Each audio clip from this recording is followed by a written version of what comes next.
કેમ છો બાળ મિત્રો? મજામાં છો ને? અરે હા ભાઈ, આ વાર્તા સાંભળવી છે ખરું ને? તો આપણે વાર્તા સાંભળીએ.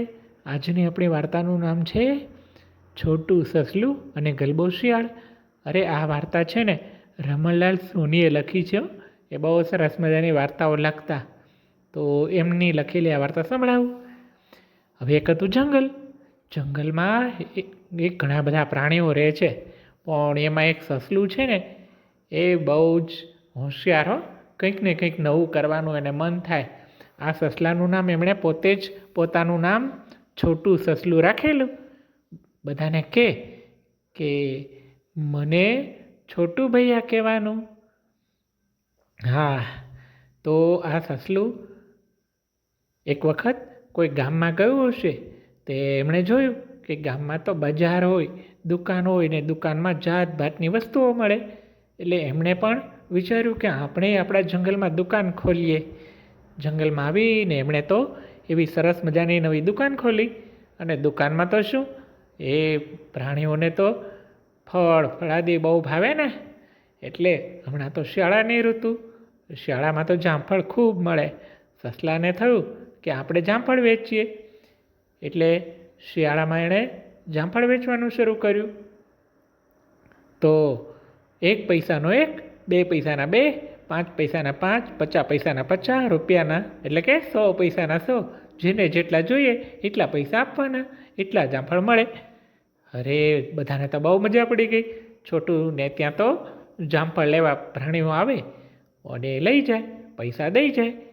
હવે આ જંગલમાં એક શિયાળ, અને એમને બધા ગલબા ચાચા કહીને બોલાવે. કેમ કે શિયાળનું નામ ગલબો શિયાળ હતું, પણ મોટા હતા ને એટલે એને ગલબા ચાચા કહીને બોલાવે. એક વખત ગલબા ચાચાને થયું કે લેને હું પણ સસલાની દુકાને જાઉં અને એને ત્યાંથી જામફળ લેતો આવું. મારા દીકરાઓને જામફળ ખૂબ ભાવશે. અરે આ ગલબા ચાચાને 10 દીકરા હતા, 10. તે ગલબા ચાચા તો આવ્યા છોટુની દુકાને. અલ્યા છોટિયા, એ ચાચા તમે મોટા છો, વડીલ થઈને આમ અવિવેક કાં કરો? મારું નામ છોટું છે, મારું નામ બગાડવું ના જોઈએ. તમારે વ્યવસ્થિત બોલાવવું જોઈએ. હા ભાઈ હા. અરે ભાઈ છોટું, જો મારે 50 જામફળ લેવા છે, ગણી આપ. ભલે ચાચા, લ્યો ત્યારે થેલો ખુલ્લો કરો, હું નાખતો જાઉં. અને પછી તો ગલબા ચાચા થેલો લઈને ઊભા રહ્યા. સસલાએ એક પછી એક 50 જામફળ ગણી નાખ્યા. લ્યો ચાચા, લાવો 50 પૈસા. આલે. અરે ચાચા, આ તો ચક્કરડું છે, આ ના ચાલે. કેમ ના ચાલે? ન જ ચાલે ને. સાચો 50 પૈસાનો સિક્કો લાવો, આ ના ચાલે. અરે આમ જો, હું ચાલું છું ને, હા. તું ચાલે છે ને, હા. પેલો ગધેડો ઉભો ચાલે છે ને, કે હા. તો પછી એ કેમ ના ચાલે? એમ કહીને ગલબા ચાચા તો થેલો ઊંચકીને ભાગી ગયા. ઠીક છે ત્યારે, મને છેતરી ગયા ને, આવજો બીજી વાર હવે. ગલબા ચાચા તો ઘર તરફ ગયા.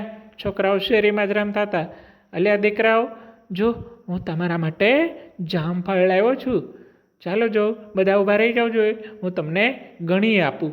હું 50 જામફળ લાવ્યો છું, તમને બધાને 5-5 જામફળ ગણી આપીશ. છોકરાઓને 5-5 જામફળ આપ્યા. છોકરાઓ તો ખુશ. વાહ બાપા, આ તો સરસ મીઠા મીઠા જામફળ છે હો. કાલે આવા લાવજો. હા હા, કાલે લેતો આવીશ હો. બીજો દિવસ થયો ને, છોકરાઓ યાદ કર્યું, બાપા આજે પેલા જામફળ લાવજો, વધારે લાવજો, ઝાઝા લાવજો. હા હા, લેતો આવીશ હો. ગલબા ચાચા તો ફરી ફરતા ફરતા છોટુની દુકાને આવ્યા. અલ્યા છોટું, આવો ચાચા.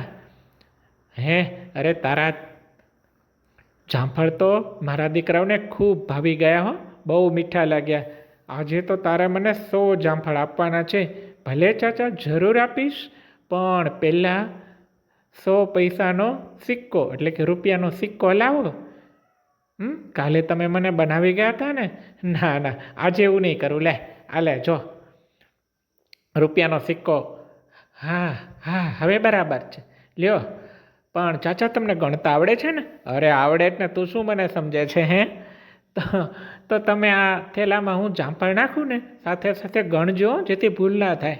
હા હા લે. અને સસલું એક એક જામફળ નાખતું જાય ને ગણાવતું જાય. આ 1 2 3 4 5 6. અરે ચાચા, તમારે 7 દીકરા કેમ? કેમ શું એલા છોટું, એટલી ખબર નથી? મારે 10 દીકરા છે. 10 બોલ તો, બોલ 10 બોલ. હા ચાચા 10, હા 10 દીકરા છે તમારે, હું ભૂલી ગયો. આ 10 11 12 13 14 15 16 17 18 19 20.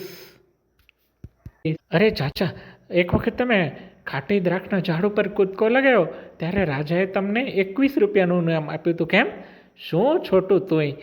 21 નહીં, 51 બોલ. 51 બોલ. હા 51 51, હા 51 52 53 54 55 56 57 58 59 60 61 62 63. હે ચાચા, તમે 64 ગામના ઠાકોર ખરો ને? શું સાવ તુંય એટલી નથી ખબર? હું 84 ગામનો ઠાકોર છું. હા અરે ચાચા, ભૂલાઈ ગયું મને. બોલ તો બોલ, 84 બોલ. હા 84 84 84 85 86 87 88 89 90 91 92 93 94 95 96 97 98 99 અને એકડો ને 2 મીંડા 100. વાહ ચાચા, તમને 100 ગણતા આવડે જ ને ભાઈ. તો લ્યો ત્યારે, ફરી જરૂર પડે તો આવજો. હા. ગલબા ચાચા તો થેલો લઈને આવ્યા ઘર તરફ.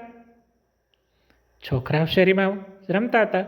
અરે બાપા, લાવ્યા જામફળ? અરે હા હા લાવ્યો છું. જો તમે બધા લાઈનમાં ઊભા રહી જાવજો. તમે નિશાળે ભણવા જાઓ છો ને? હા બાપા. તો હું 100 જામફળ લાવ્યો છું અને તમે છો 10. બોલો જો કેટલા કેટલા આવશે દરેકને? એ બાપા 10 આવે. 10. અરે વાહ મારા બેટાઓ, તમે બધા ભણવામાં હોશિયાર છો. લ્યો ત્યારે, હું 10 ગણી આપું છું. પહેલાંને 10 ગણીને દીધા, આલે આ બીજાને 10 ગણીને દીધા, ત્રીજાને દીધા, ચોથાને દીધા, પાંચમાને દીધા. અને પછી થેલામાં જોવે તો અરે, મેં તો એકડો ને 2 મીંડા 100 જામફળ ગણીને લીધા હતા. તો અડધા જ કેમ થયા? 50 જ થયા લાગે છે. બાકીના ક્યાં ગયા? પણ પેલા છોકરા, બાપા અમારા જામફળ લાવો. અરે પણ ખમો તો ખરા. બાપા અમારા જામફળ ભાઈને દીધા અમારા. અરે આમ કેમ થયું? મેં પૂરેપૂરા 100 લીધા તો 50 ક્યાં ગયા? ગલબી કે, હું કહું ક્યાં ગયા કહું? કહેતો તમે ખાઈ ગયા. જવા દે, મેં નથી ખાધા. તો પછી જાય ક્યાં? શું થયું છે? પણ છોકરા ચોંટ્યા, બાપા અમારા જામફળ અમારા. એ ભાઈ ચૂપ રહો, બીજા લઈ આવું હાલો. ગલબા ચાચા તો ફરી પાછા છોટુની દુકાને આવે છે. છોટું તો મૂછમાં હસે છે. આપણે કોઈને છેતરતા નથી, પણ આપણને કોઈ છેતરે તો એને આપણે છોડતાય નથી. આવો ચાચા. અરે છોટું, કેમ થયું? અરે 50 જામફળ આપી દેજો. હું તો તારી પાસેથી 100 જામફળ ગણીને લઈ ગયો હતો, પણ ખબર નહીં 50 જામફળનું શું થયું. હા ચાચા, મેં તો તમને પૂરેપૂરા 100 ગણાવ્યા હતા ને? હા ભાઈ, મેં પૂરેપૂરા 100, એકડો ને 2 મીંડા 100 જ ગણ્યા હતા. તો પછી થયું શું? હવે શું ખબર, પણ આ છોકરા પાછળ પડ્યા છે. જલ્દી 50 જામફળ ગણી આપ. પણ ચાચા, પેલા 50 પૈસાનો સિક્કો લાવો. આલે ભાઈ આલે, આ 50 પૈસા જોઈ લે. હા બરાબર છે. પછી તો 50 જામફળ ફરી પાછા ગણી દીધા અને ગલબા ચાચા લઈને ઘરે આવ્યા. છોકરાઓને સમજાવ્યા ત્યારે શાંતિ થઈ. પણ ચાચાને એ સમજાયું જ નહીં કે 50 જામફળ કેમ ઓછા થયા. પણ બા દોસ્તો, તમને ખબર પડી ગઈ ને કેમ ઓછા થયા? અને જો ના ખબર પડી હોય તો અરસપરસ દોસ્તારો વચ્ચે ચર્ચા કરી, વાતચીત કરી અને નક્કી કરો કે કેમ એવું થયું હશે. ચાલો ત્યારે બીજી વાર્તા સાંભળવા ફરીવાર આવી જઈશું. કે આવજો.